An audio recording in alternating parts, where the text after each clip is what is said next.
बोले समाजको आँगनमा आज सुवास छ। बोले समाजको आँगनमा आज सुवास छ। एकताको मिठो स्पर्शले भरिएको सास छ। संसारभरिको बोले एक हौँ, संसारभरिको बोले एक हौँ भन्ने आवाज, संसारभरिको बोले एक हौँ भन्ने आवाज जाति र संस्कृति प्रतिको अटल विश्वास छ। भाषा रहोस् जीवित, भाषा रहोस् जीवित, परम्परा झन् फुलोस्, भाषा रहोस् जीवित, परम्परा झन् फुलोस्। नयाँ पुस्ताको काँधमा सुन्दर इतिहास छ।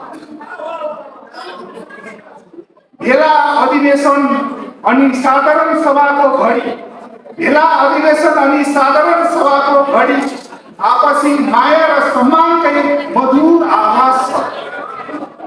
आपसी माया र सम्मानकै मधुर आवाज छ।